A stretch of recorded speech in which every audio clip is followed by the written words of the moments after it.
વાત હવે જામનગરની કરીએ। મોડી રાતથી ધોધમાર વરસાદ જામનગરમાં પણ પડી રહ્યો છે। જિલ્લામાં પોણા ઇંચથી 7.5 ઇંચ વરસાદ નોંધાયો છે। જોડિયામાં 7.5 ઇંચ સુધી વરસાદથી જળબંબાકારની સ્થિતિ જોવા મળી। 7.5 ઇંચ વરસાદથી જોડિયામાં જળબંબાકાર થઈ ગયું। કાલાવડમાં પોણા 5 ઇંચ વરસાદ પડ્યો। જામજોધપુરમાં પણ 2.5 ઇંચ વરસાદ પડ્યો છે।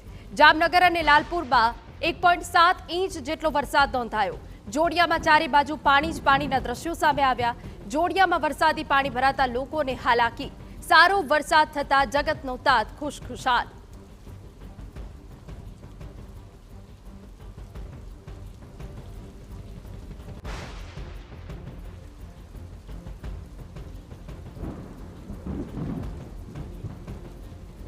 તો જિલ્લામાં પોણા ઇંચથી 7.5 ઇંચનો વરસાદ પડ્યો છે અને જળબંબાકારની સ્થિતિ જોવા મળી રહી છે। કાલાવડમાં પણ 5 ઇંચ વરસાદ પડ્યો છે અને સમગ્ર જો જિલ્લાની વાત કરવામાં આવે તો 5 ઇંચ જેટલો વરસાદ પડ્યો છે। વધુ વિગતે વાત કરીએ તો જામનગરના ગ્રામ્ય વિસ્તારમાં ભારે વરસાદથી 2 ડેમ છલકાયા।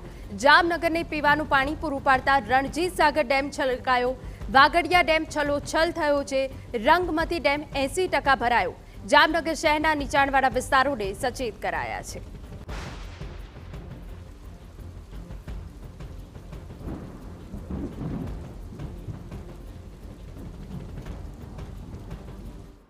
તો જોડિયામાં 7.5 ઇંચ સુધીનો વરસાદ પડ્યો। જળબંબાકારની સ્થિતિ સર્જાઈ ગઈ। નીચાણવાળા વિસ્તારો પાણીમાં ગરકાવ થઈ ગયા હતા।